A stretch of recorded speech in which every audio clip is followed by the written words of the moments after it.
Greetings to you, my friends. I am delighted to be with you. I'm even more delighted to have you with me, even if it is in this particular fashion. Several of us have gathered here in our living room, and I appreciate all of you who have come today to share this time live. And for those of you in other parts of the country, other parts of the world, welcome. There are just a couple of things that you should be aware of. If during this live streaming event, it's kind of interesting to me.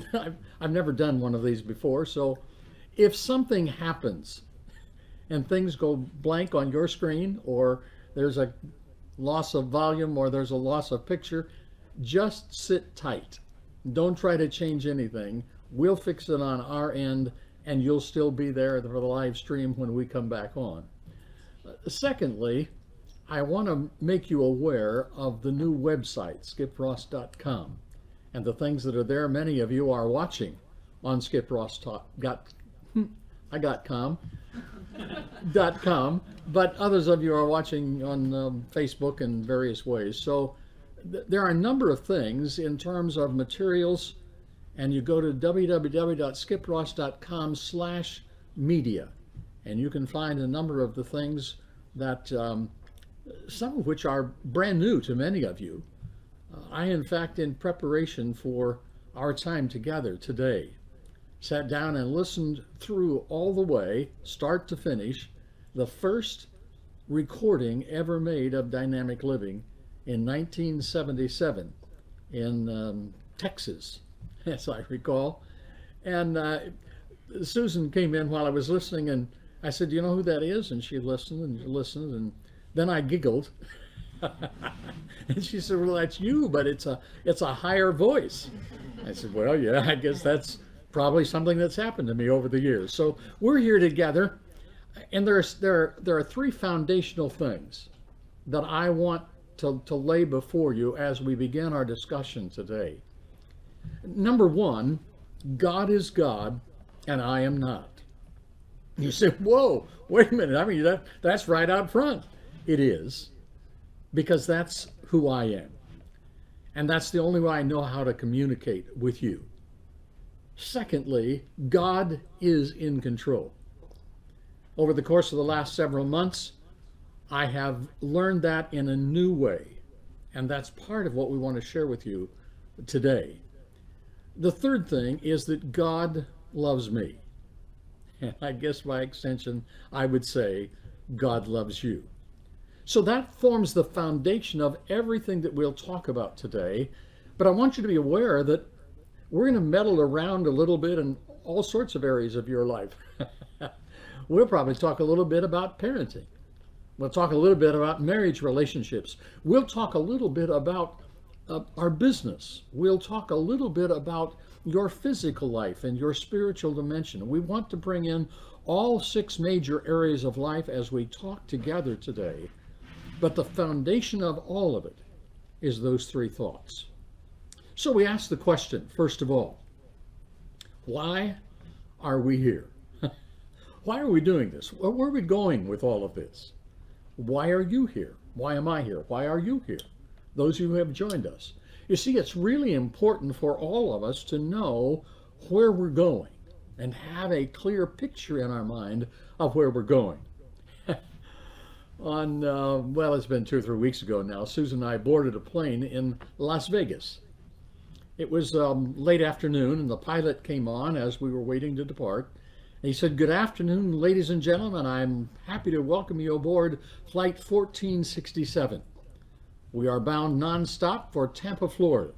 We'll be taking off in about 3 minutes. We'll climb to an altitude of 33,000 feet.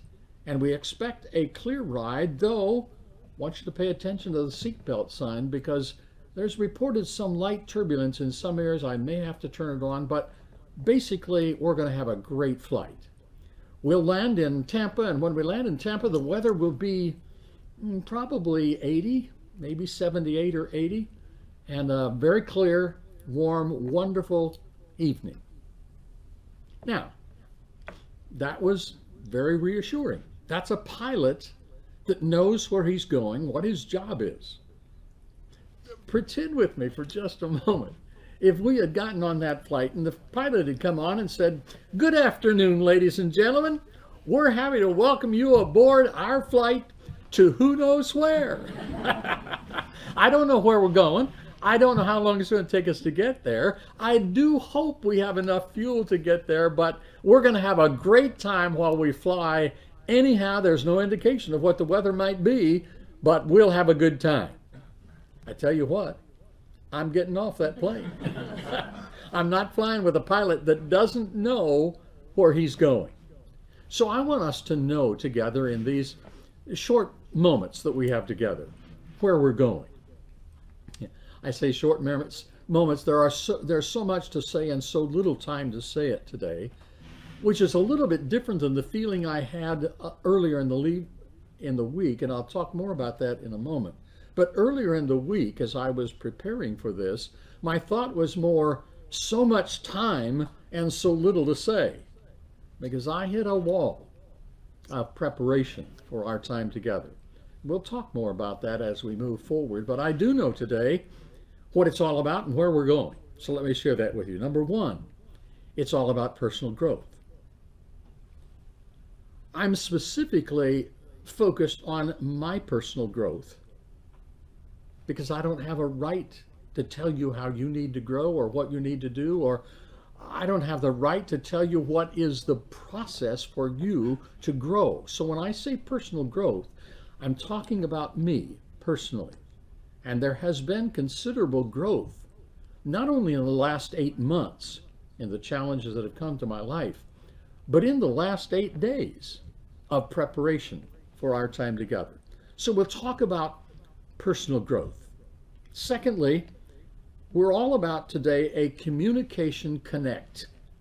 Now, there was a time just 8 months ago when I didn't know whether I'd be flying and traveling to other parts of the world, other parts of the country, and doing the speaking kinds of things that have kept me in touch with many of you. I didn't know whether I'd be doing Circle A again. And so as the time progressed and we began to understand that there probably would be a time, and then we came to a point where we said it certainly looks within the realm of God's plan that I'm going to be around for a while longer, and that I will be traveling and speaking and doing a Circle A, all those things. But in the meantime, in that interim where I have not been in touch with many of you and desiring to be so, the communication connection between you and me is a part of what we're all about today. I said to Susan in one of my blank wall times this past week, I sometimes feel like I've said everything I know to say to everybody that's going to be listening. What can I say to them? She said, "It doesn't matter what you say." Now, she said that in the very best way. She said, they just need to see you and connect with you and know that you're okay. So here I am. I'm okay. You're okay. We're connected. That's a part of why we're getting together today. Number 3 is a refresher on dynamic living. As I have thought about the question, does dynamic living really work? Most people, in looking at me, would say, well, certainly it does, Skip. And you aren't challenged in your life. You aren't challenged, so obviously it works for you. But when you hit the wall, does it work then? Of course, a lot of people never think I hit the wall, but I do hit the wall, and I have all my life for that matter, but more specifically in these last months. And so a refresher on dynamic living and what it's all about. I discovered that there are a lot of people who are familiar with it, who make reference to it from time to time, but there are many of you who are listening to me today that may never have heard dynamic living, or you have heard it at some point or another, but it's not something that's really a deep part of how you live your life. And so I wanted to just take a bit of time today to kind of review the basics of the dynamic living seminar. Number 4, we're here today to talk about what I've learned. Are there lessons that I have learned? Now, I'm not here today to tell you something brand new. A friend of mine, friend because I have read a lot of what he wrote, not friend because I know him personally. I feel like I do many times. A friend of mine once said, "There's nothing new under the sun." If you're familiar with Ecclesiastes, you know where it came from. And so I'm not here today to tell you something brand new, except to say that there are times in one's life, in your life, in your life, in my life, when there is something that is brand new, even though you have seen it, heard it, talked it over and over again, all of a sudden, it's brand new. And sometimes that's a relationship, sometimes that's a book, sometimes that's an audio that you're listening to, sometimes it's just an outdoor experience of life, but it's brand new. And so the lessons I've learned may not be new, they may not be new to you, but I'm going to try to share what is new at a new and different dimension for me. How I've come to understand some things that I've known for a long time. In fact, I've taught them for over 40 years. But they are new and fresh and more powerful in my own understanding and thinking today than they were 8 months ago. So we'll talk about some lessons learned. And number 5 is just take a look to the future. We are doing this for the very first time, but we planned it with the idea that we may do this again, kind of a webcast, workshop, or whatever we determined to call it. And so if you're interested in that type of thing, keep touch with us through the website, because we'll make an announcement of it. I think it's quite likely that by the end of the summer, we'll plan another one. And here's another thing I should say right now, lest I forget it later on. Once in a while I get so wrapped up in what I'm saying that I forget something that I should have said, and that is this. I would like for this to be an interactive workshop, so that if you have questions as I'm moving along, I understand there is a way by which you can get that information to us here, live, now. And I can respond to it before we're finished if time permits. But in thinking in terms of doing this again, over the course of the next 2 or 3 months, if you have questions, concerns, things that you would like for me to address in a workshop setting, I encourage you to just write that in. There is no question or no request that is ridiculous, in my opinion. And so just whatever you'd like to know about or me to talk about, please do that. So, our look to the future is a continuing communication connection. The second area of looking to the future is Circle A. And many of you today are with us on this webcast because of Circle A. That is our primary connection. And we want you to know a part of what this is all about is to say we are not stopping Circle A. We are just taking a brief sabbatical to rest, to think, to plan, and then next summer to launch a 40th anniversary celebration at camp that I am told will be better than anything we've ever done. And in my opinion, that's really going something. But it will be an ongoing thing. We are committed to the youth that we've already connected with. But we are also committed to connecting with thousands more. And a part of the way that we connect with thousands more is through all of you and doing something like this. The third area of looking to the future is all about talking about personal goals. I'll share a little bit of mine, but I primarily want to challenge you about yours in that phase of our talk today. And number 4 is a 90-day challenge. You say, wait a minute, Skip, I think I've heard of 90-day challenges before. Oh, okay, you have. So let me rename this one. This one is 152 challenge. The 1 in 52 challenge. You say, well, what that's all about? Stay with us. It'll be the last thing we talk about today. And I'm very excited to make the challenge, primarily because of what's happened to me in the last 8 months. It's been life-changing. So let's talk about personal growth. By the way, I'm not sure that I said, yes, I am sure. I didn't say this, but I should have. About halfway through our time together today, we'll take an intermission. That's for you to go get a drink or use the restroom or whatever you need to do. Not for me. You understand? I don't need to do those kinds of things. But we'll make a little intermission time, probably about 10 minutes, then we'll be back on and moving forward. We think that's better for communication. We also think it's really important for communication. I talked about communication connection. You know, I'm here today and I'm really focused with you. I'm focused on the camera. I'm trying to include the guys that are here with us live from time to time, but we are here and we're focused. We're committed to this. You're there and you're in front of a screen and there may be nobody else.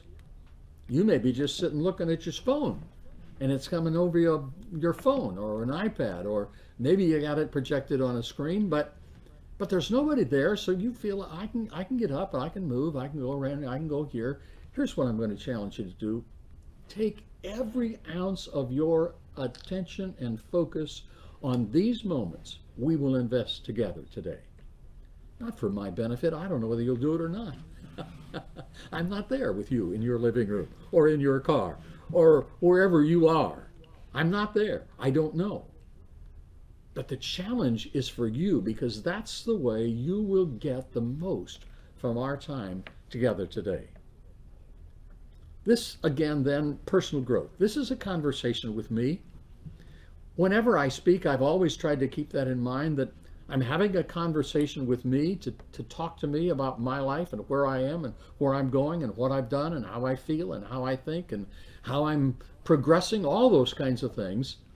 And I'm inviting you to listen in on the conversation, so that if you hear something that I talk about that's applicable to me and you find it's good for you, take it, use it, change your life with it. If it's not applicable to you, be patient. Don't run away. Wait, because here's what I guarantee you, there will be something for you. Whoever you are, every one of you individually, there will be something for you today. I don't want you to miss it. We are always looking for someone who will walk through an open door of opportunity and inspire the next explosion of growth. Growth in an organization, growth in a family, growth in a relationship, growth in a company, a business, a job, a nation.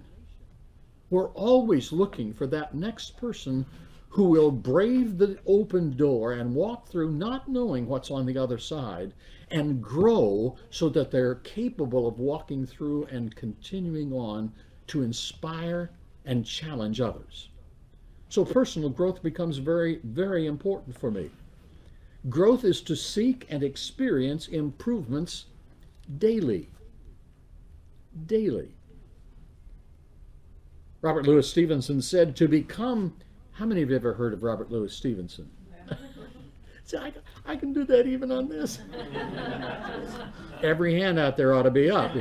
You say, Skip, I'm sitting in my living room by myself. Why was I read? Because that's how you participate. Raise your hand. Okay. Anyhow. So, excuse me. I get tickled at myself every once in a while. It's just kind of the way it is. So Robert Louis Stevenson, I've said his name 4 times now, so everybody has heard of him. You may not know who he is, but you've heard of him. Okay.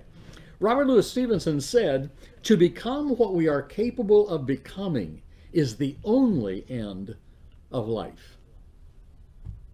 That's the goal. That's where we're headed. To become what we are capable of becoming. There are, however, some misconceptions about personal growth. I may have talked with some of you about this before, but it bears repeating because it's something I remind myself of frequently. Number one, growth is not automatic. The misconception is that growth is automatic. After all, I am born, I begin to develop. We've got a new little grandson who is here today. You probably won't see him, but he's here. You probably won't hear him because he's with his mom in another room here at the house. But he is growing. It's just every day he's growing and changing, and we tend to think that's the way life is. No, that isn't the way life is. It's not automatic. To a certain extent, in the physical dimension of life, there is an automatic process of growth. But that growth is either as it should be, as it could be, potentially because we feed the body as we should, we nourish the body as we should, we rest the body as we should, or that growth is stunted because we don't do those things. Nothing about growth, even in the physical realm, is automatic. And certainly in the personal realm, in the relationship realm, in the success and business realm, there's nothing automatic about my growth to become a better person, a more accomplished person, any more than there is for you. Another misconception that people often have is that growth comes with experience. Well, the fact of the matter is some never learn from experience. So we have to evaluate experience. A little bit later on in our time together today, I will talk about the mentoring process, the coaching process, the teachability process. And I've learned some things at a new level about that is impacted by this particular thought about personal growth. Experience does not necessarily bring growth. It may just bring another experience. And sometimes people have the same experience again and again and again and again and again and again and again and again and again and never benefit from it. So the growth that the experiences that we have always need to be evaluated so that we can take from it the power to grow and become more of what we're capable of becoming. The third misconception is that growth comes from information. Well, there's lots of information. It is in this day, all you have to do is say Google or Siri, and you have access to massive amounts. Excuse me, my phone is here, and Siri thought I was talking to her. Go back to sleep. Anyhow, we have access to massive amounts of information. And there is the misconception that if we have access to it, we get it time and time and time again, that is what growth is all about. Knowledge doesn't guarantee growth. I wish it did. Because I invest a huge amount of time trying to gain more knowledge. I read, I listen, I think, I write, I read, I think, I listen, I write, trying to gain more knowledge.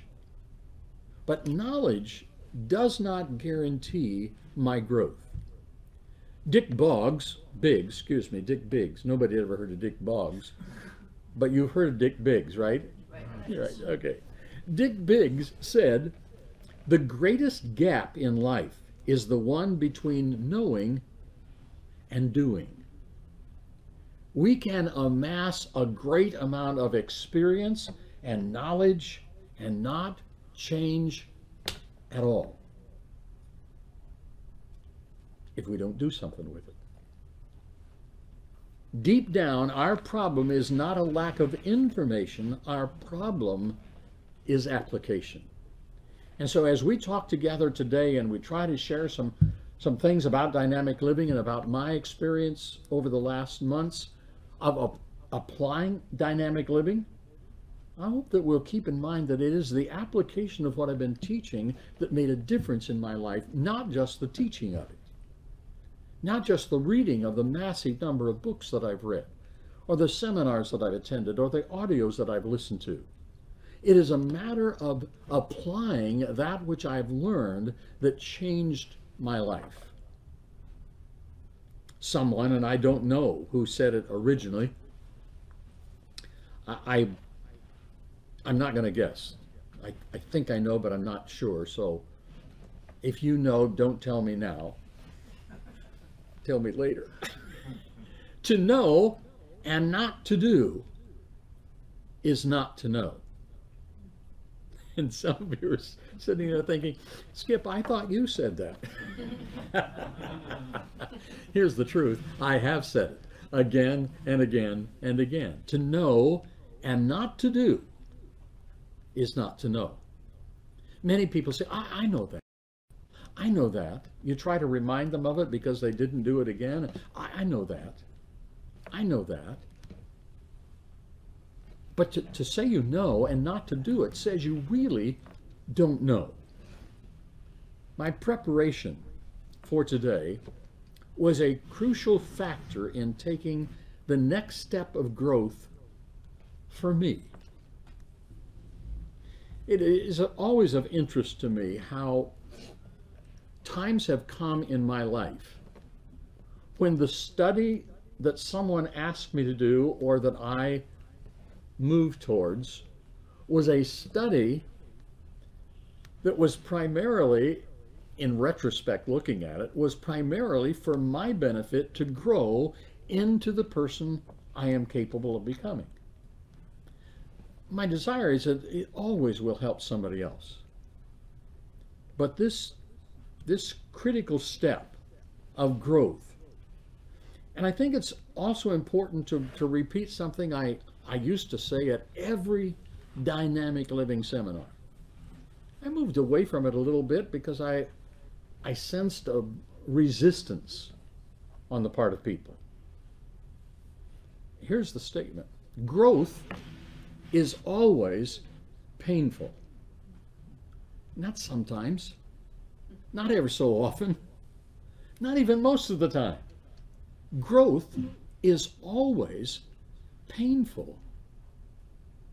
So since we decided to do this live streaming event, my preparation began, and there were times during the preparation when it was very painful to me. I don't mean painful physically, although I make another observation with you today. When there is pain emotionally, there oftentimes has the accompanying pain physically. And sometimes when we're struggling with things emotionally, it's reflected in the body not being able to keep up physically as it ordinarily would. So there are people, this by the way did not happen to me during this past couple of weeks I've been preparing, but there are people who, because of emotional stress and the pain of something they're going through to grow to be what they are capable of becoming, they actually get physically ill in the hospital, in the doctor's care, to find out what it is that's going wrong. What went wrong was something that happened emotionally in the thought process, and it affected the physical as well and brought great pain in some cases. So the struggle that I have gone through to make sure that I was ready to talk with you became more than just a preparation to talk to you. It became a preparation to talk to me to move the next step in personal growth. To understand once again that unless I am willing to walk through what I teach, I don't deserve the right to teach it. Doesn't mean I walk through perfectly. Doesn't mean I never take a step back. Doesn't mean that I never have a misstep. But if I'm not willing to take the next step, regardless of what that, sometimes I fall down. I was talking with a good friend just yesterday, and he said, you know, sometimes I just fall flat on my face. I said, I know what you mean. I do the same thing. And so there are times when that process of taking the next step is one that brings embarrassment. Sometimes it brings, I don't know about you, but embarrassment for me is a painful experience. I don't like to be embarrassed. I just don't. I don't like to look dumb. I don't like to look stupid. I want to make sure that everything I say is perfect when it's not. And sometimes I don't say it quite like it should have been or could have been said. I've learned to live with that better now than I did 20 years ago. All of that to say this. In making sure that I was ready to speak with you, I had to first of all speak to me. And so the personal growth that I talk about that is a part of today, I don't ever want the misconception that growth for me is automatic. Or just because I read a lot, or I listen a lot, or I have a lot of experiences of life, there is nothing about that brings automatic growth to me. But growth is important. And so I encourage you as well to move in those directions. The communication connection that I'm going to talk a little bit more about. Our communication together with many of you who are on this live streaming event has been limited because of certain conditions imposed upon us by the challenges that I have faced. I would be open to say to you, sometimes the communication connection with me and with others has little to do with me and more to do with them and how they're relating to me. There are times when people just get upset with me or frustrated with me or don't feel that I'm adding anything to their focus is someplace else, and I'm not a part of it. I understand that. But the limitations imposed upon us during these last months, when there has been so little connection with many of you, has brought some real challenges for me, particularly when we start talking about dynamic living. And I realize there's a segment here where I'm going to talk about specifically about lessons learned, but from time to time I'm going to toss something in because I think of it as I'm talking with you. And then I've been challenged by some of the things that I have taught in dynamic living for years. Here's one. I have unbounded energy. I have said that so often. And I can tell you that 7 months ago, I was challenged because I didn't have enough energy to walk from our living room floor up the stairs, 20 steps to our bedroom up the stairs without stopping in the middle to regain some energy to take another step. That was a difficult process for me. And I began to understand that my statement, I have unbounded energy. Capacity is a state of mind. Have I backed away from that? No. I'm not backing away from it because I believe, that history of using I have unbounded energy helped me during the process of gaining the strength back that a physical challenge took away from me. I think it's the same for you. I think you can experience the same kind of thing. So the physical challenge that came imposed a separation of connection for us, and we are grateful to be able to reconnect with many of you and to move forward in that way. The Circle A sabbatical part of this whole picture, I'd like to just say a few more things about that. Circle A, as many of you know, is the primary dream and focus of my outreach in life. And so when that was challenged in terms of my being able to continue it, that was not a pleasant experience for me. And as those of you who were with us last summer in Colorado, you know that I was already having some physical challenges at that time and was able to come and do the seminars and come to a meal every once in a while in the dining hall, a function here and there throughout the course of the week. But for the most part, I did the seminar, went back to rest and recuperate for the next speaking. That was a difficult challenge. And so as this challenge continued to develop and became more significant, we felt it was important because of what's happening with me, because of a new baby coming into the life of Stephen and Jenny, and things going on in the life of Chris and Melody.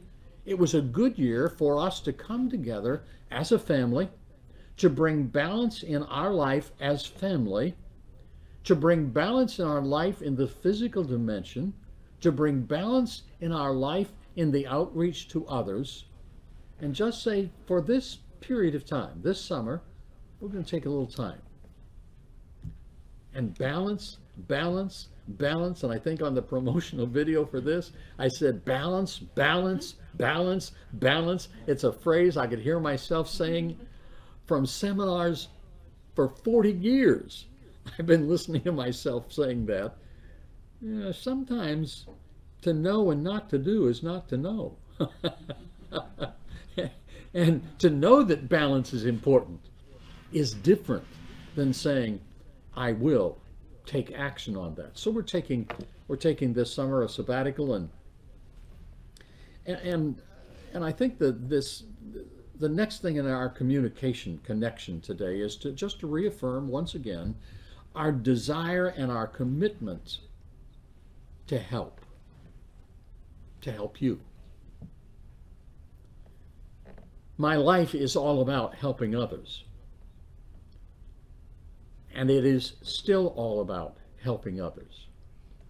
And so whether that be at a seminar someplace in the world at Network 21, or it be a personal counseling session of something that's going on in your marital life, or it's something that's happening at Circle A, or it's something that one of you is facing at school, one of you wonderful teenagers who's having a challenge at school, and I can be of help in that, I want to reaffirm and commit to all of you that that's what my life is all about.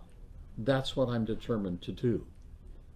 I will do whatever is physically possible for me to do. I received an invitation to speak just 2 days ago, and it was an invitation to speak in Hawaii. I know that's a hard place to go, and some of you are crying for me right now. That, you know, but anyhow, the invitation was to speak while we are there, and the folks who were inviting me said we don't want to impose on you. If you'd rather just sit back and kind of enjoy the seminar from your seat and enjoy the beautiful, but we'd like to have you speak. Here was my response. I promised my Creator many years ago that whenever I was asked to speak, if it was physically possible, I would speak. I am physically able. You asked. I'll be there. So just that recommitment to say, God is good, He is in control, and He's given me however long it is to continue to outreach to you and to people that you know and people that I will meet. Next comes our refresher on dynamic living. And I wrote a statement earlier today, just before things started. I was out in my office going over some notes, final thing, and I wrote this down. Why does it so often take a crisis to focus on purpose and priorities. Why is that? I believe you have experienced that. I know I have experienced that. That my focus on priorities and my purpose in life is so much more, I started to say focused, I just said focused, didn't I? Well, it's focused now than it was even a few months ago. Now maybe even more than it was just a few weeks ago. Why is it that it takes the crisis of life in order for us to focus on what life is really all about anyhow? Now, there are lots of things that we could say about it, lots of things you could say. It's a busy time, it's a busy world, it's a busy. I agree. But here are the three questions. These came from another experience of my life, and some of you will recognize it. Wouldn't it be better? Wouldn't it be smarter? Wouldn't it be wiser to live life in the focal center of purpose and priority all the time? That was my question for me before I walked in here. Here's my answer. Yes. And if you agree with me, why don't you just say yes? Yes. Two of you? Yes. Say yes. Yes. Yes. Say it like you mean it. Yes. Those of you listening out there, you say, Skip, it's just me. Who will? You will know. But there are other people here who aren't going to say yes. You know, they're going to think I'm weird. It's okay. Yes, it's worth it to focus on the priority and purpose of life all the time. So I was having a little fun with my iPad over the course of the last few days, discovered that this new one, now I have the ability just to hold it over some pre-printed notes. It automatically takes the picture and puts it in a slide series on my iPad. It's marvelous. So I have all my notes for dynamic living right in front of me on my iPad, right? It's good. Dynamic living is all about becoming all we are created to be. That is the truth of your Creator. You can become all you were created to be. Now, obviously, the question has to be asked, what was I created to be? And that's all about purpose and priority. And though we may not get into detail on any of that today, there may be a time when we'll do another workshop just on that aspect. What are you created to be? What am I created to be? What is my purpose and my priority in life? We are created to be all that God created us to be. Many years ago, if I can go back with you, because I told you I sat and listened to this Texas Spectacular was the name of the audio. It was an hour and 35 minutes. Supposed to be an hour and a half. I went 5 minutes over, which is probably about what I'll do today. But it was a fundraising rally designed to help one of our close friends who had run for political office and wasn't elected retire the debt that he had built up from all of the campaigning that he had done, and it amounted to thousands of dollars. And when you aren't elected, nobody is interested in helping you pay off your campaign debt. So the rally was primarily to help him pay off. None of us took any income from it, traveled at our own expense, and little did I know that somebody was there who would record that, and that particular audio would be duplicated hundreds of thousands of times. I don't know at this point how many times, but I haven't listened to it very often, so I sat down and listened to the whole thing. It was very, very interesting, entertaining, somewhat challenging. And I was reminded of the meeting that I organized and invited the speaker to come in and speak, who during the course of his speech to 800 of my business associates, he said, "You have right now exactly what you want." And I said listening to this was somewhat challenging to me because in the midst of listening, I'm thinking to 8 months ago, when I received a printout from the doctor telling me exactly what was going on in my body. And I said, now wait a minute, how does this fit together? You have right now exactly what you want. Over the years, I've come to understand my meaning for that. I don't know what he meant by it. He is long gone, doing other things. But my understanding of it has become this. At any individual point in my life, I make decisions. I make choices. You make decisions. You make choices. Every time I make a choice, the choice I make is one that I believe will make me happy. Now, sometimes they are conflicting choices.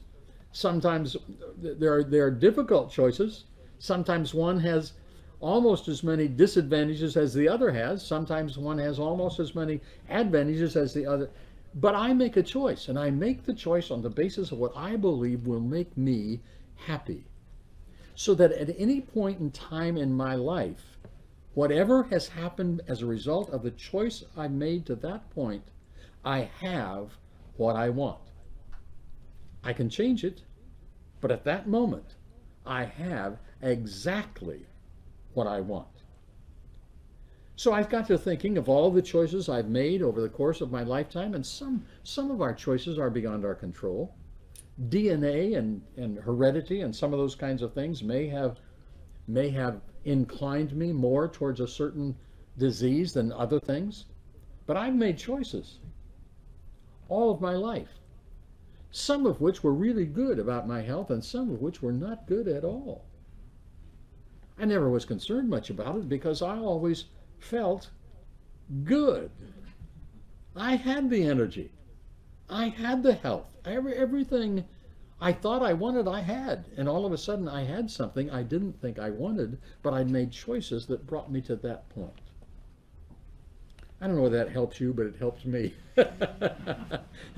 I just had to pause that audio and say, okay, wait a minute, Skip. You said that so many years ago. He said that. Is that still true? That is still true, in spite of what I've gone through. So we're together today for me to say to you, you have right now exactly what you want. And if you back off and you say, whoa, wait a minute, let me look at this and analyze, I don't think you're right, I would encourage you to just say, Skip, you're right, but I can change it, because you can. So, over the course of reading and studying and trying to prove the guy was wrong, I discovered he was more right than he thought he was. There was more to this whole process than he thought. And so I developed over the course of time a seminar called Dynamic Living. Many of you have been in attendance. Many of you have listened to it. Some of you watched video of it. But let's just review. For we who are here today and we who are here today and those who will watch this on the website tomorrow or the next day or a month from now or a year from now, the formula of dynamic living is this: DL equals GGE plus PS times PSI. Now, I don't know about you who are listening with us from various parts of the world, but the people who are sitting here with me right now, nobody jumped up and down, nobody screamed, nobody hollered, nobody applauded. I'm a little put off by that because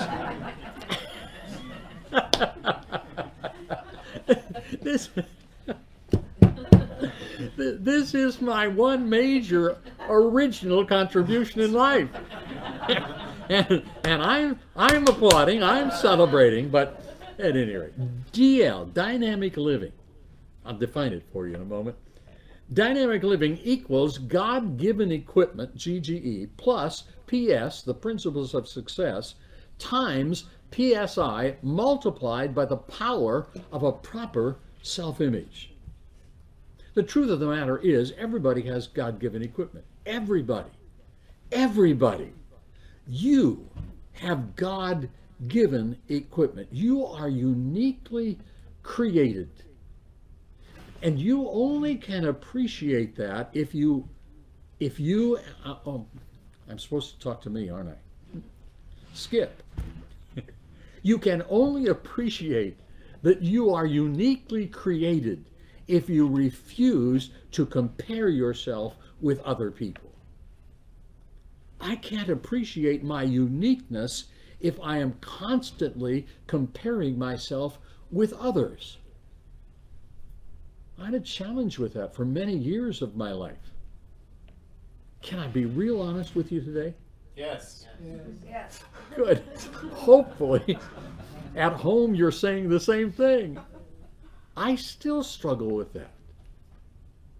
Comparing myself with others. I even, you know, confession is bad for the reputation, I'm told. But on the other hand, in keeping with what I want to close our time with together today, you'll understand why I'm saying it right now. And that is, living a life of integrity forces me to say, even in this last 2 weeks, I was faced with that challenge. What could I say to you that would be worthwhile, that would be better than what somebody else might be saying to you? Fortunately,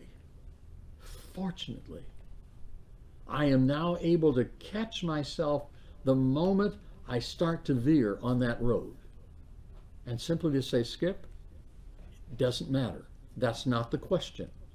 The question is, have you experienced something that's changed your life for the better? Are you willing to share it? And if so, get on with it. And for someone, it will make the difference. And that's what we're all about. So, God-given equipment. We all have God-given equipment.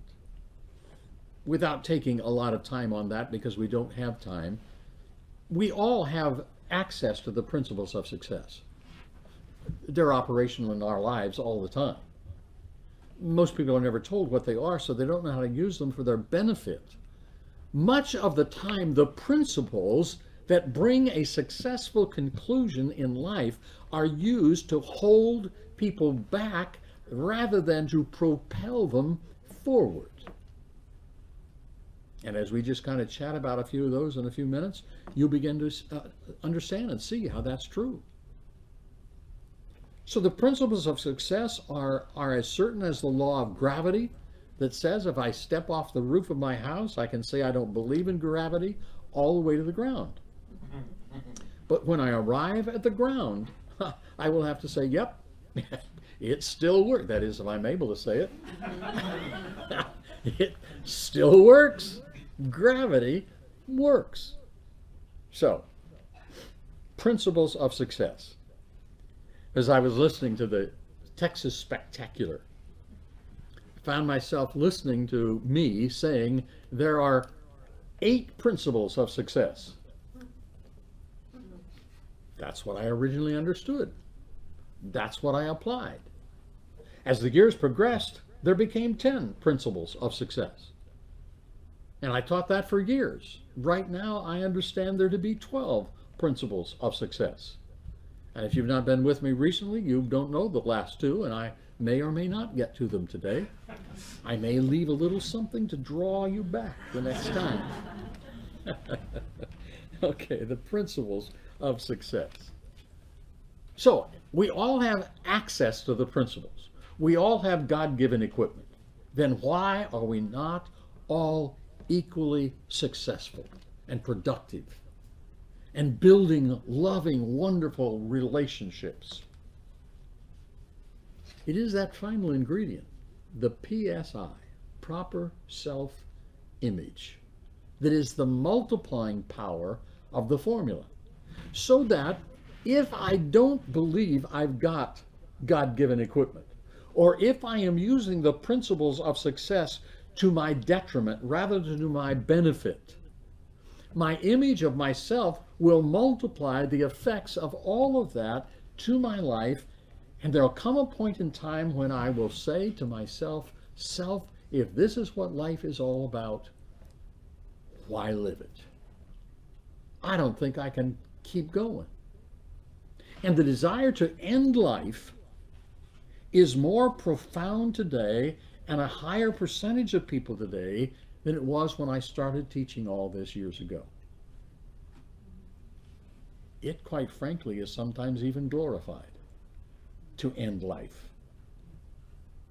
It is becoming okay in the eyes of some to get assistance to end life. Life wasn't meant to live that way, in my opinion.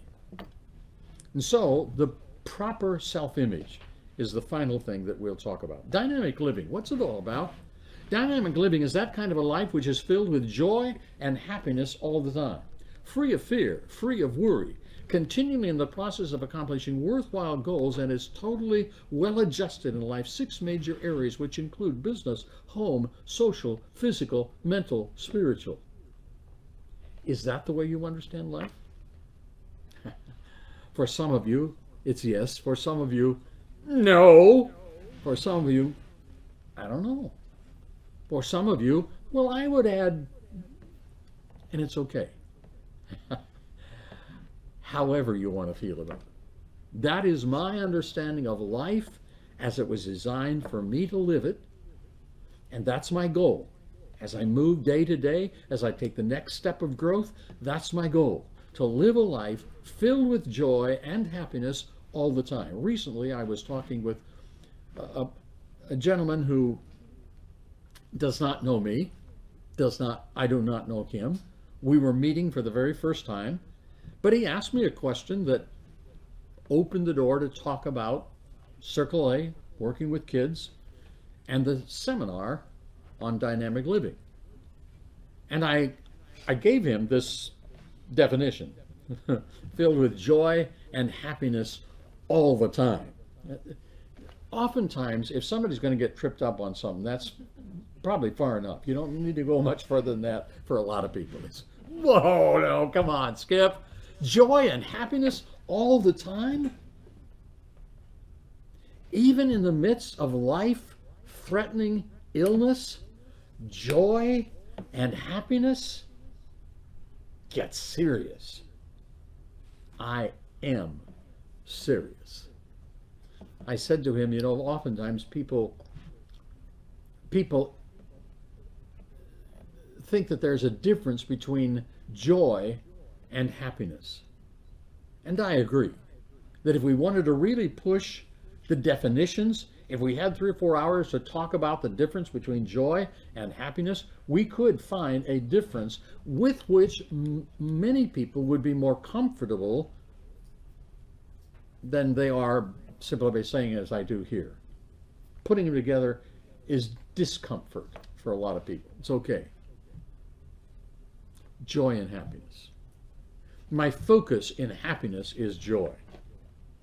And if I'm experiencing joy, I can make the choice to be happy, because happiness is a choice. Okay, free of fear, free of worry, continuing the process of accomplishing worthwhile goals, totally well adjusted in life's 6 major areas: business, home, social, physical, mental, spiritual. It appears to me that that may be a good point at which to take a short break. We'll be back in about 10 minutes. You go have a drink of water, do what you need to do, come back. We'll be here.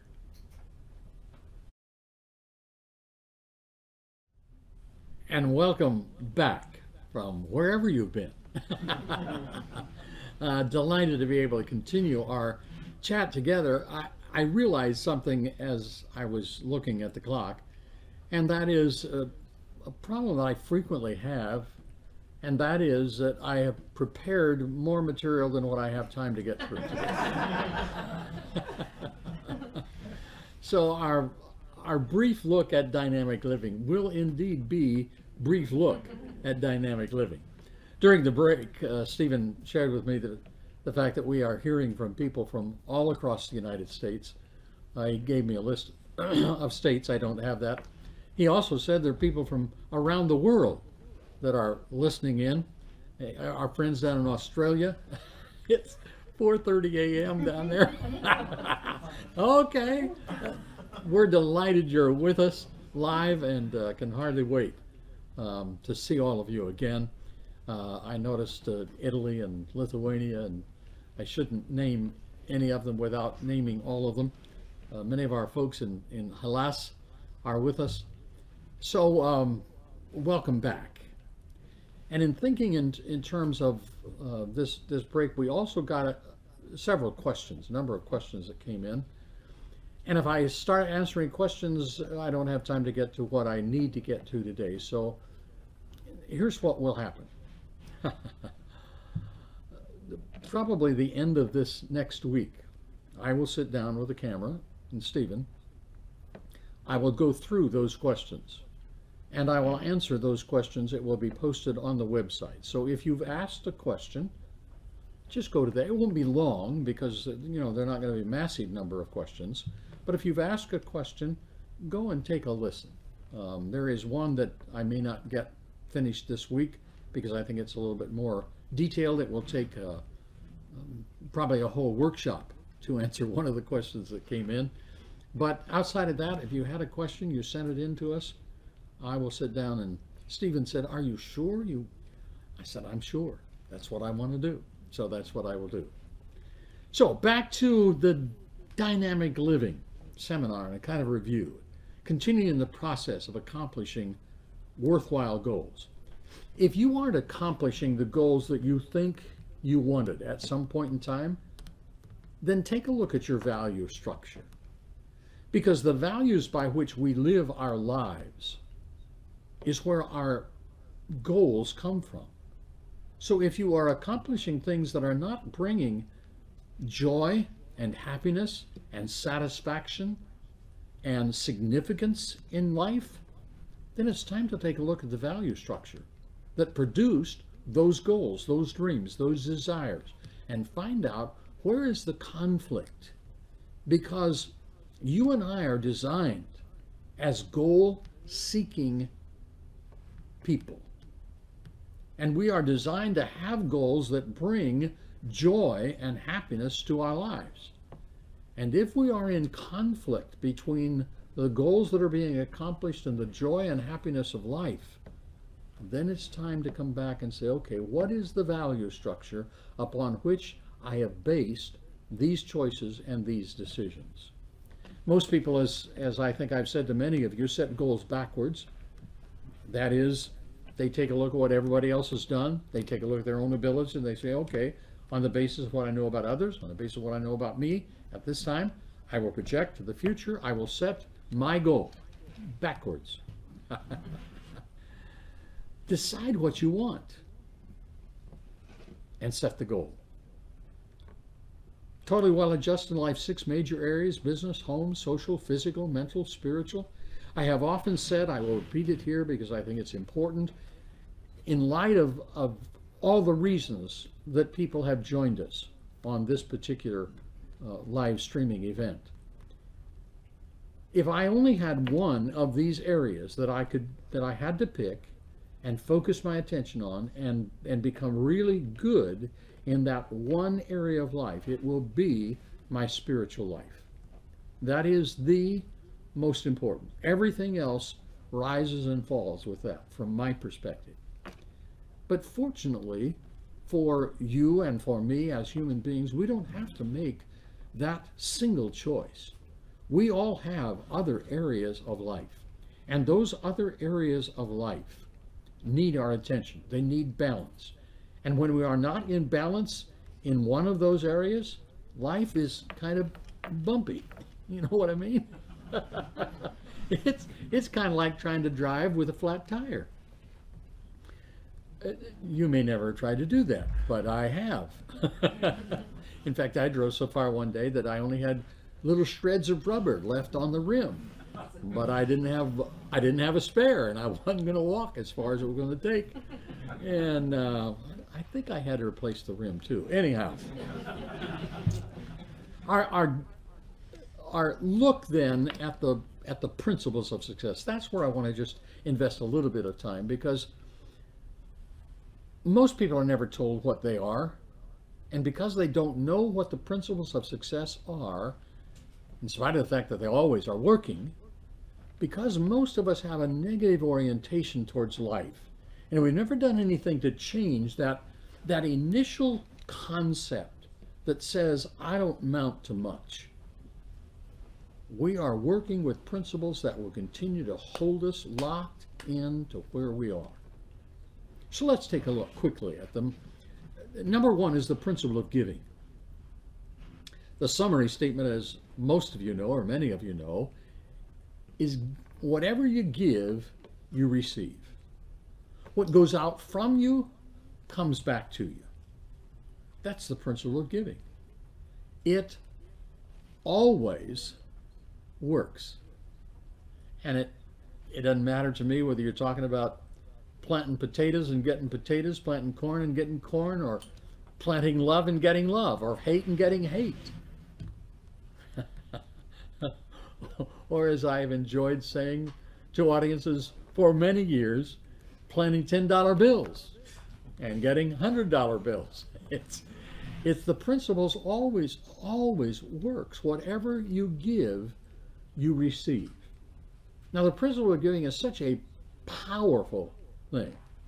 And again, remind ourselves that if we aren't familiar with what that principle is, that whatever goes out from us comes back to us, whatever we give, we receive, and we are negatively oriented towards life or towards people or towards relationships, and we are a critical human being, or we are a gossip, or we are constantly putting people down, all of that is information that we're sending out. We're planting seeds. We're growing crops. And those crops will come back to us. Whatever you give, you receive. If it's criticism, if it's anger, if it's jealousy, if it's love, if it's hope, if it's despair, whatever we give, we receive. I don't even know how to overemphasize that. Sometimes I think if I just say it again and again and again, or I talk about the 5 stepping stones to the principle of giving, which I do in a longer seminar, that somehow the massive amount of material will emphasize how crucial that is, and how unaware most of us are about the power of giving. We know a little bit about it. We think that somehow there's a connection here or there, but it's not enough of an awareness to make us constantly observing, what am I giving? What is going out? What am I sharing? What am I saying? What am I giving that I know is coming back? And then the next step of the process is, do I want to receive what I just gave? Boy, that's an important question. And the next time you're ready to haul off and criticize somebody, just stop and say, do I want to be the recipient of what I was just about to say to him? Boy, it makes such a difference in how we relate to people. Because much of the time, that criticism, that put down, that gossip, that belittling, that one-upsmanship, that sarcasm, the things that so easily flow from us, particularly in the society in which we live today, which considers a lot of those things to be humorous. We're sarcastic in order to get a laugh. We put down and make fun of people in order to get a laugh from others. So in a society where we want to be giving humor to people, we think that somehow we can give something else that doesn't give a good result in order to get humor over here. That's not the seed we're planting. Sarcasm is not the seeds of humor, even though it's interpreted that way by many. Again, if we had a long time, we'd go into a lot of those details. I challenge myself oftentimes.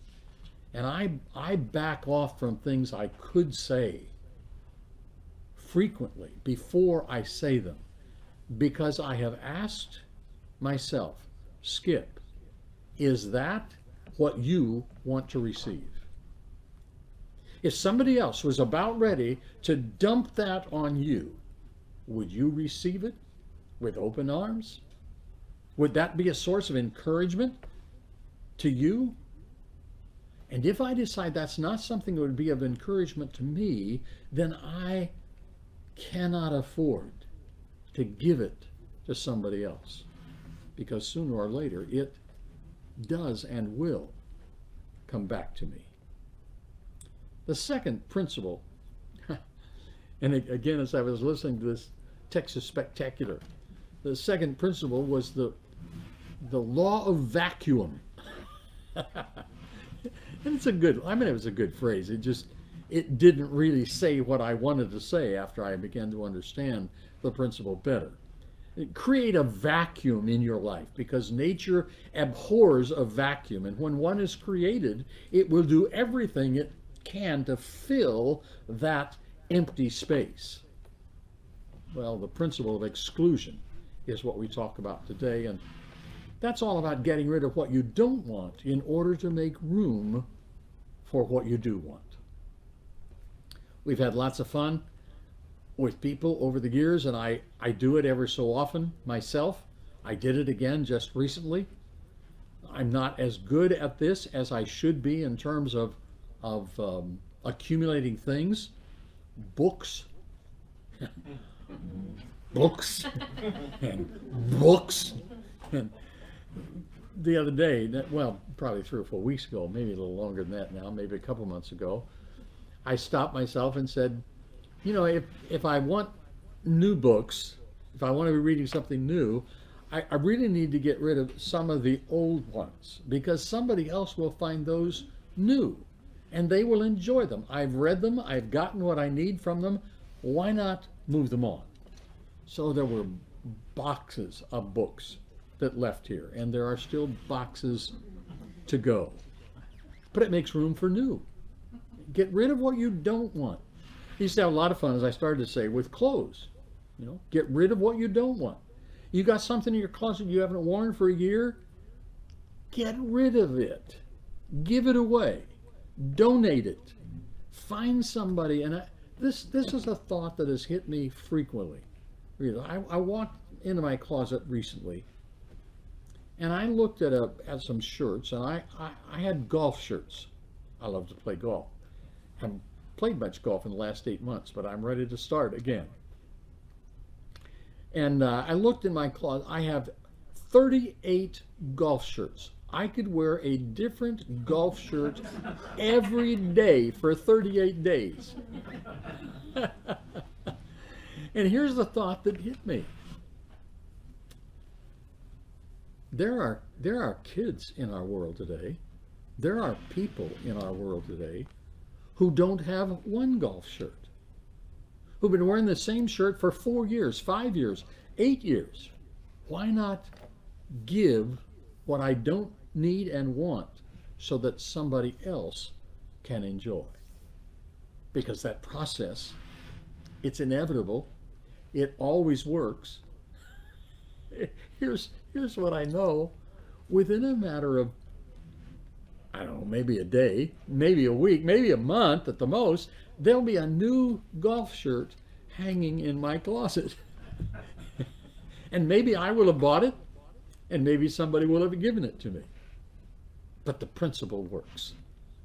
Get rid of what you don't want. Clothes is a fun one to talk about, because almost everybody I know would like to have some new clothes.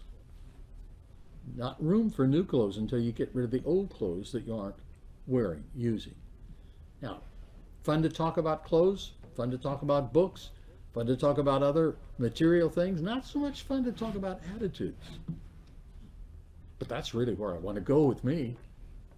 I want to say, Skip, what attitude do you have that you could get rid of in order to make room for a better attitude? Here's what I want you to know about me. That is a constant process. There's not an assumption on my part that I somehow got a good attitude 30 years ago and I still got a good attitude. As I got a better attitude, I became aware of parts of that attitude that could be even better, more compassionate, more understanding, more loving, more receptive. There are lots of areas of attitude that I can continue to improve on, but not as long as I'm holding on to the bad attitude. I can't be more loving if I'm holding on to bitterness. I can't be more accepting if I'm holding on to rejection.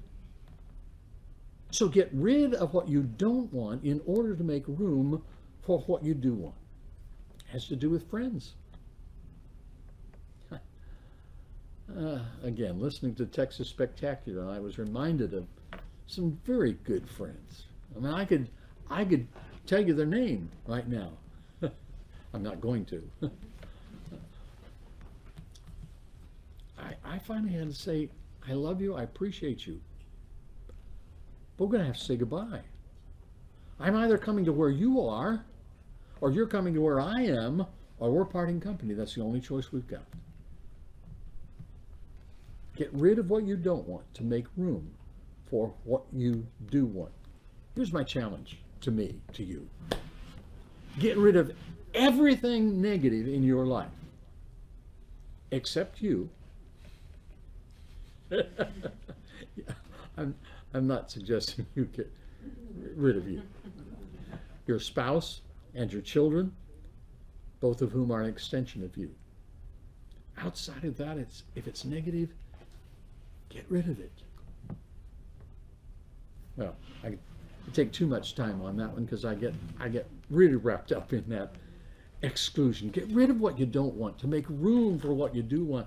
You could probably talk with me and I could talk with you about all the things that I really want, all the things you really want. But if there's no room for what we want, it will never become reality in our lives. The third principle of success is the principle of creation. Creation became a word that I was comfortable with using in spite of the fact I know I'm not God. We started today by saying God is God and I am not. God created. I did not. But in the sense that I can create by my thoughts, the principle of creation says decide what you want, define it clearly, and write it down. Decide, define, write it down. Decide, define, write it down. I was okay about deciding when I first became exposed to this kind of teaching and understanding in my life. I got to where I was okay with defining it clearly, specifically. It was not a matter of I want a new car. My goal is a new car. It became a matter of I want a brand new Tesla, black.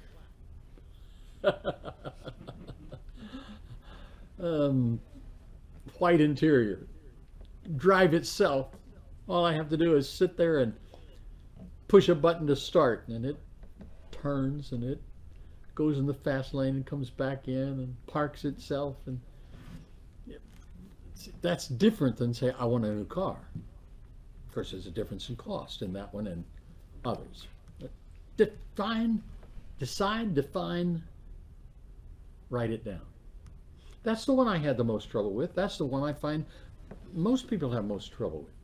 Most people have the inner feeling, whether verbalized or not, I know what I want. I don't see the benefit in writing it down. Therefore, I'm not going to do it because I don't think it helps. That's where I was. And I was that way for years. Can I be real honest with you today? Yes. Good.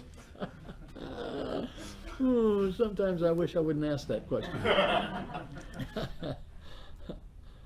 There are times when I've gotten away from writing it down. It's another one of those things. If there is so much power and benefit in writing it down, why would we ever come to a place? Isn't it better? Isn't it smarter? Isn't it wiser to write it down? Yep, it is. Once in a while, I veer off from that. I got to bring myself back. Write it down in the present positive state as though it is currently a reality. I have a Tesla. I really do. Nice car. Anyhow, principle number 4 is the principle of visualization. The principle of visualization says, get a clear mental picture, infuse it with emotion, and hold on. The mind is such a powerful, powerful possession. The clearer the picture we give it of what we want it to work on accomplishing, the more likely it is to be accomplished, the more rapidly it will be accomplished. So isn't it better, isn't it smarter, isn't it wiser just to get a picture of what you want, what I want? Answer, yes. The home that we're enjoying time in together today was a picture in Susan's planner and on her mirror for several years. Today we live there. We've been here now for 22 years.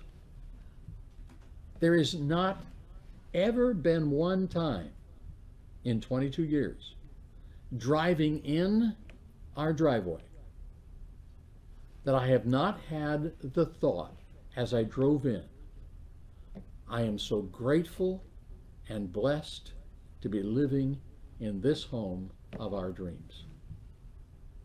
That has to do with some other principles that we'll talk about, but it was a picture. Visualize it. Infuse it with emotion. See yourself in it. Feel yourself in it. Whatever it is, car, home, whatever it is that's a part of your list. Number 5 is the principle of command. The principle of command says, thou shalt decree a thing out of thy mouth, and it shall be established unto thee.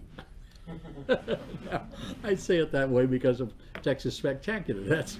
That's the way I put it in those days. I was very conversant with King James in those days.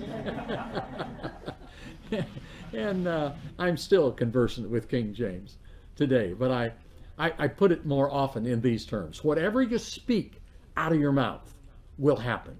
So watch out what you say. What you say is what you get. There is no way that I can emphasize enough, again, with this principle, how powerful it is and how little attention most of us pay to it. We let things fly. We speak things in the moment. Where the moment of anger, the moment of frustration, the moment of joy, the moment of whatever it is, we let it fly without thinking about what we have just said. And if literally whatever you said became reality in your life instantaneously, believe me, we would take more caution about what we say. But it isn't instantaneous. In fact, many times it's just slowly over a period of time that we hardly realize there's a change taking place. That would be true on the positive side as well as on the negative side of life. Number 6, principle of action. We made a little reference to this earlier, but as a summary statement, it says, do it now. Do it now. Procrastination is one of the major energy robbers in the life of any human being. And I have seen the effects of procrastination in my own life. I have seen the effects of action in my own life. Again and again and again. And action is the principle that I want to live by. I am a person of action. I do what needs to be done now. Not next week, next year, next month. Now. Now, now, now. Number 7 is the principle of faith. The principle of faith, again, I go to my biblical background. That faith is the substance of things hoped for, the evidence of things we cannot see. I can see this book, by the way. This is a book many of you would have never seen, would not be familiar with. But many of you have heard me talk about that first day I sat down to write out a description of the kind of person I want to be. It's in this book. It's a calendar. But it's what I had available, and I just started writing. Several pages, 33 characteristics of who it is I want to be as a person. Most of those are reality in my life today. Others have been added. I can see this book. But faith says, I can see, I can experience, I can interact with, I can take action upon even that which I cannot see. Faith becomes the substance of it. I don't have to see the book to know that the description of my life is written down in that book. Number 8, enthusiasm. Oh, when I was reminded in my listening and study this week of a gal by the name of Dottie Walters. Dottie Walters was a professional motivational speaker that I listened to in those early days of my growth in this area of life. And Dottie Walters said, you have to have enthusiasm. The first time I heard her say that, I thought,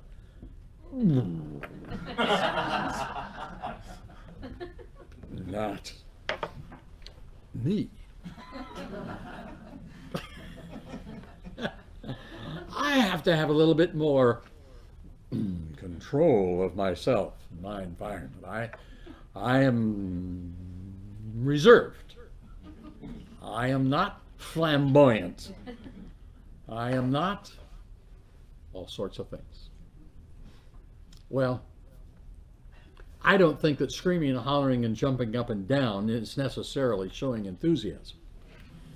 I believe it's one of the expressions of enthusiasm. But enthusiasm, it's really more a matter of giving everything you've got to everything you do. That's what enthusiasm is all about. Everything you've got to everything you do. And whether that's sitting in your living room watching in another part of the world and focused and taking notes with nobody else around, you're giving everything you've got. Or those who are here in this room with us, who it's a little bit more important, a little bit in terms of other people around you, to be focused on what I'm doing up here, than if you're just sitting alone in your living room, nobody watching, nobody knows. But enthusiasm says, doesn't matter what's going on. I give everything I've got to everything I do. When I'm trying to express my appreciation to somebody, I give everything I've got to that process of expressing appreciation. It's not just a thanks. There is a difference between investing ourselves in everything we do and just going through the motions. We all know that, feel that. Number 9 is the principle of self-discipline.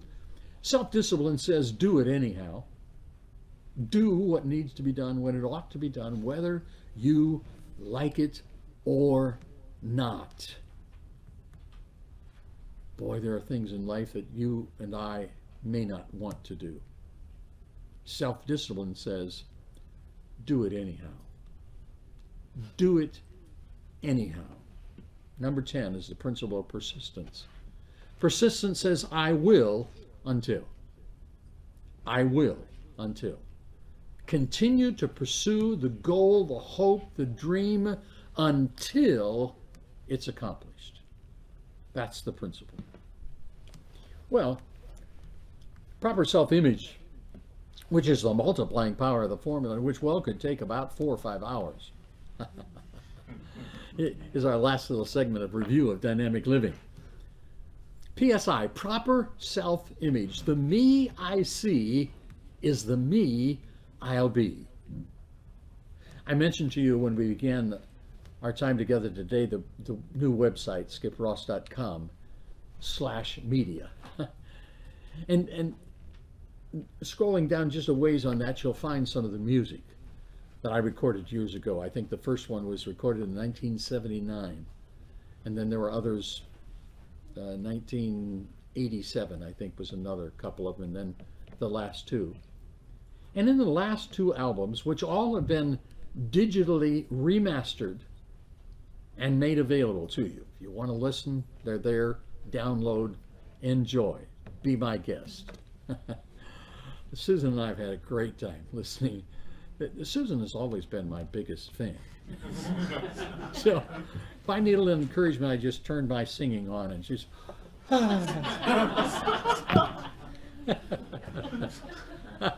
every other singer in the universe is compared to me. Oh, he's got such a clear tone, like you. He enunciates so you can understand everything like you. So we've had a great time listening. There is a song, the point of all this, there is a song on there written especially for me by Dave Williamson, a good friend of mine who was the composer-conductor of the orchestra for the albums that I did.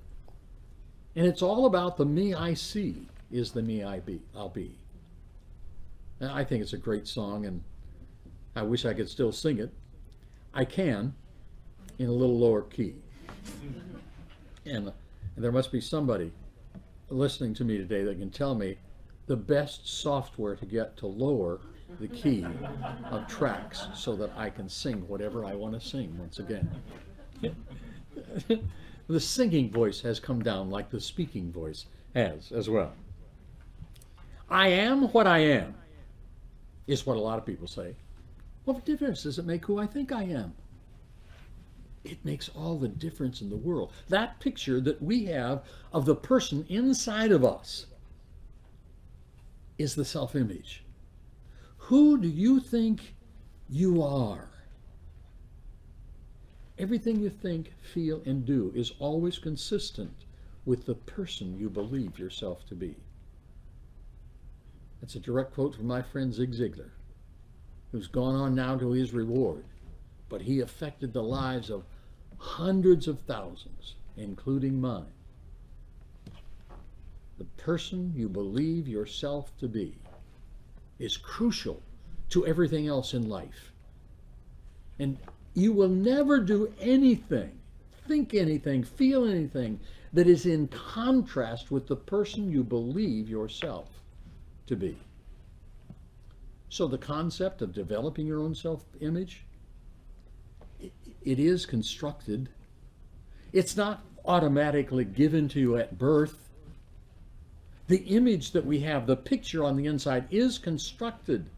And there are 6 steps that go into that process. We'll just briefly review them and take them more in detail at some other time. Number 1, understand the source of your self-concept. Where does that come from? Where does the picture that you have, that I have inside of me, that you have of you, where does that picture come from? It comes from everything that's happened to you.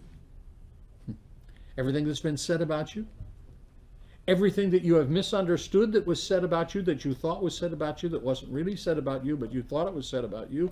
So because you thought it was said about you, you made that a part of your picture. It's a mistake. That is not who you are. That may not even be who the person who said you were that way, that may not be what they meant about you, but it's the way you understood it. So you begin to apply it. You begin to draw this picture. We compare ourselves with people all the time, and when we compare ourselves with people all the time, there is always something in somebody that's better than me. There is always something in me that is better than them when I make the comparison. And so whether it's feeling inferior to them or feeling superior and arrogant about who I am, those are both negative parts of a self-concept that I don't want a part of me. So it's a very practical thing, that image. Believe it can be changed. It can. I'm not the person today I was 40 years ago. I'm not the person I was 5 years ago. I'm not the person I was 8 months ago. And I will not be the same person 5 years from now that I am today. I'll be better. Because that's a choice I make. It's a choice you make. Write it. Decide what kind of a person you want to be is number 3. Number 4 is to write the description of that person down. And number 5 is to invest time with that person every day. You say, Skip, how do I invest time with the person I want to be every day? You read what you've written. You spend time with the person you believe yourself to be every day as it is. By the way you think about yourself. By the way you express yourself. You're investing time every day with that person. Get deliberate about investing time with the person you want to be on a daily basis. And the place where the person you really want to be is best defined is where you have written it down. Invest time every day. Read it. Read those things out loud every morning, every night, every morning, every night, every morning, every night, every morning, every night, every morning. Stand in front of a mirror, look yourself in the eye, read the person you want to be. You say, Skip, come on. Really? In front of the mirror? Nobody around? Just me and myself and I? Yep. That's the one. Here's what I want for me. Because I want it for me, I want it for you. I want to fall head over heels in love with the person I am capable of becoming. I want you to fall head over heels in love with you so that you are not vindictive and self-judgmental. And because of that which goes on bad about you inside, it begins to boil out on other people. Number 6 is to be patient with you. And I will move on to finish my time with you. I think, here I am. So the 4th part of our time together today is the lessons learned. Lessons learned. I found it difficult at times to verbalize that. I found it more difficult to write it down. I would get the idea and then I would think, well, yeah, but I knew that. So let me just share 2 or 3 thoughts with you. Number 1 was to become more profoundly aware than ever in my life of the power of relationships. I saved this part to last because I had a feeling that I might have a little emotional reaction to this. I have on my desk next to me today this book, which is a book that was put together by a number of our friends and associates from around the world in recognition of my 80th birthday. I know I'm 26, but it's... The 4th journey to 26 is better than the 1st journey to 26. I'll tell you that for sure. And so this book is just an expression of their relationship with me. I can't tell you how powerful that's been. how encouraging, how uplifting, how the infusion of energy and hope and health that came as a result of this. And as emotional as I get about that, I get even more emotional about the relationship with my family. I have always been a rather private person. And though I have a loving relationship with my family and have all of my life, there's still a part of me that was me. It was personal, it's private. And when I got the information from the doctor saying I had stage 4 cancer with metastasis into a number of parts of my body and a very aggressive form, I said, here is a time for one of those principles that I've begun to learn, which is number 12, by the way. The principle being that of integrity. And so the two lessons that I want to communicate as strongly as I can is the power of relationship and living with integrity. When I got the news, I can tell you straight out without hesitation, as honestly, as filled with integrity as I can, that I read the report knowing that that is a report that sends the vast majority of people into a state of panic and fear from which they seldom recover. I can tell you, as I read the report and understood stage 4, aggressive, not long, there was not a moment of fear. Not one. Not even a blip. Why? Because for years I have assured myself, I have repeated again and again, there is no fear in love. I have lived with the repetition, with the affirmation that life is designed to be free of fear and free of worry. Does dynamic living work? Yes. Even when you hit the wall, it works. And so I called my family together and I said, everything I know about what's going on and the next steps, when I know it, you will know it. I will hold nothing back. I was not aware at that point what a profound effect on relationship, which was already great, but a relationship that was enhanced in a way that I could not have imagined. A sense of appreciation, of inviting them in for the journey that we were about to take. Relationship. This book expresses that as well with many of our friends around the world. And to live with integrity, to be open, to be honest. I'm not sure which comes first or which is more powerful. Can you have a real, meaningful human relationship without integrity? I don't think so. Can you have integrity and not develop meaningful relationships? I don't think so.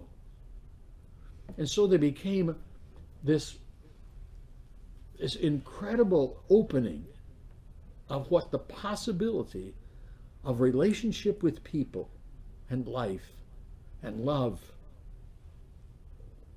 was possible for me if I was willing to be open and honest and to live with integrity. And the final thing I had some major thoughts about, and I know I can't get into the details of it today, but it's to be teachable. as it became obvious of my challenge, and people began to find out about it, here's what I discovered.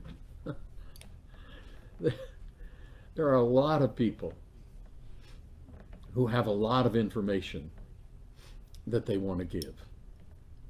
And there are a lot of people who want a lot of information about what I'm going through.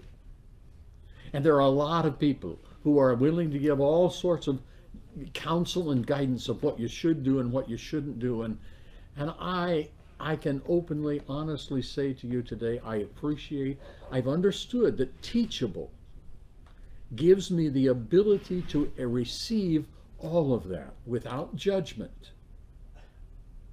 But I also understand that being teachable allows me to take that input and recognize the fact that at some point I have to make a choice as to where I go and what I do and what I apply and what I use.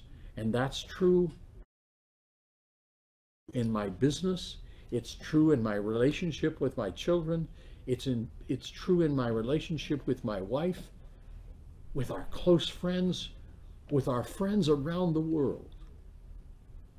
I welcomed that input, but I understood that there were certain things that I had to take and apply. I understood that there were certain things that I could talk about,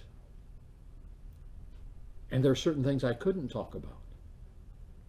Because in talking about those things, and maybe it's easier for me to just put it in terms of some of you young people and your parents. You know, there are times in our relationship with our parents where we think I can't be open with them. I've talked to so many of my friends, and your friends will give you all the input that you can possibly ever want or imagine. It will flow. Whatever you need to know, want to know, not want to know. And the fact of the matter is they're willing to give input for the most part because they haven't figured out how to have a very good relationship with their parents either. Or parents, let me talk to you. If you're having a challenge parenting your children, you may be tempted to go to all sorts of other parents and read books and all that, and that's good. Just understand that whatever I wanted in terms of a solution to my physical problem, whatever you want in terms of a solution to your marital problem, whatever you want in terms of your solution with a parent problem, a children problem, there is somebody, someplace that will tell you exactly what you want to hear, and it may not help you at all.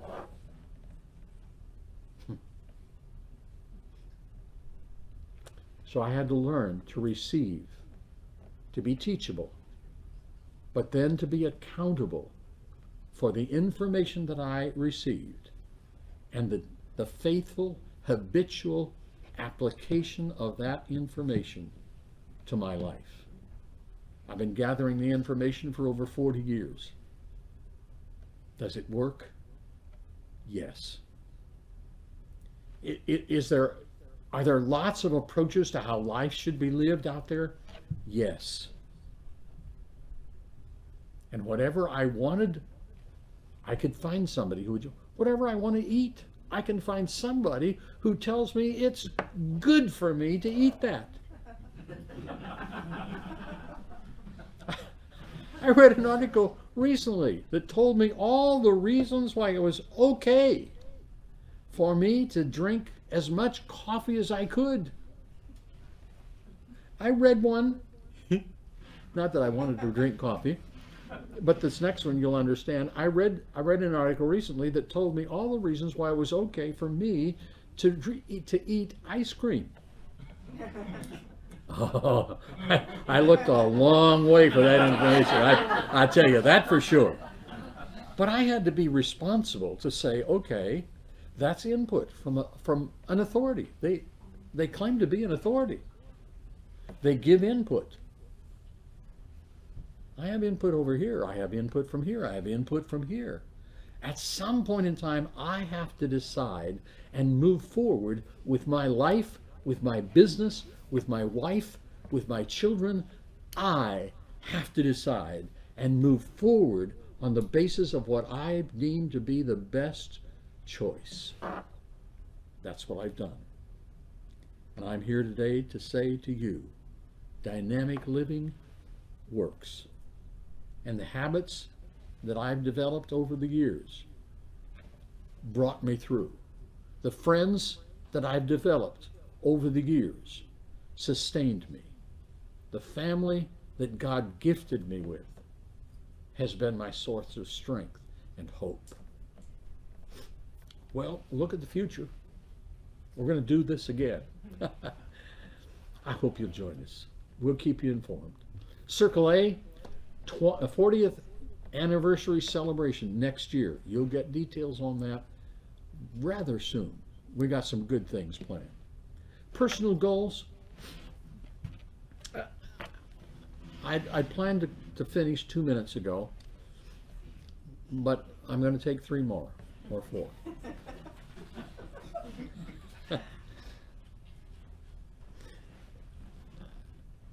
I have written goals for years, and I have accomplished a huge percentage of those. There are certain goals that I have written that nobody has been aware of them except me. Even a couple of them that Susan would not have been totally aware of.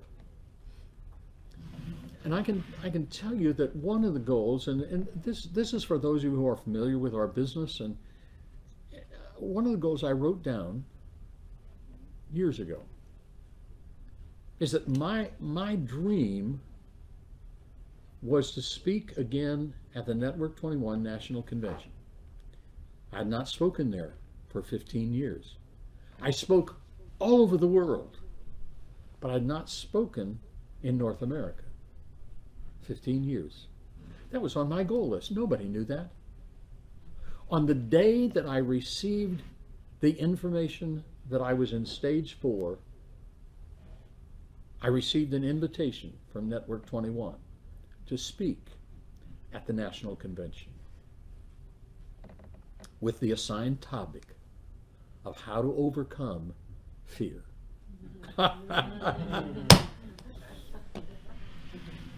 I have some other goals.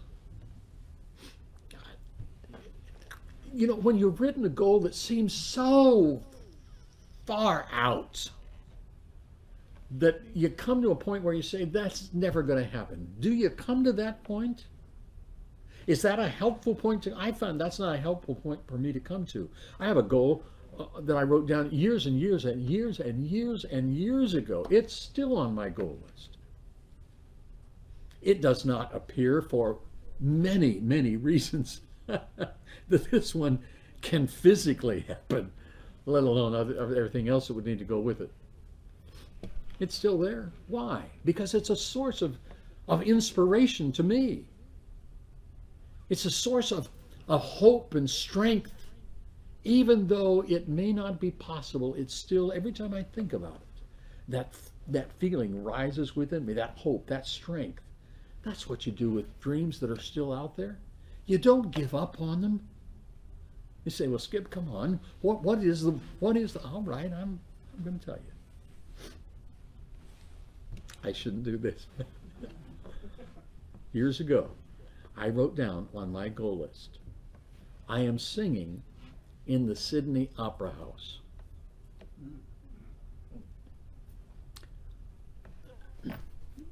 These vocal cords aren't what they used to be, folks. And the Sydney Opera House is a long ways away. Is the goal still on my goal list? Absolutely. Is it likely that I'm going to sing there, do a concert there? Not likely. Not within the realm of how most people look at things. Am I going to take it off the goal? I have another one to record another album. Just hymns.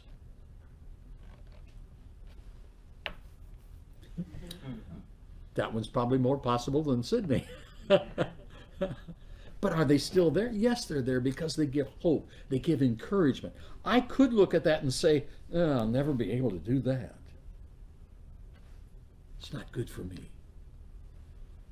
It's my final thought for our time together today. Here's my final challenge. I said it was a 90-day challenge. I changed it to actually it's a 1 52. This is a book put together by my friends of great and wonderful things that they had to say about me. And I got it before I died.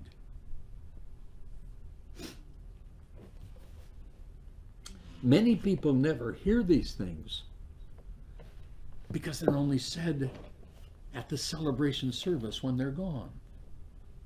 Here's my challenge. Every week, 52 weeks, find one person in your life. Each week, one person, 52 people.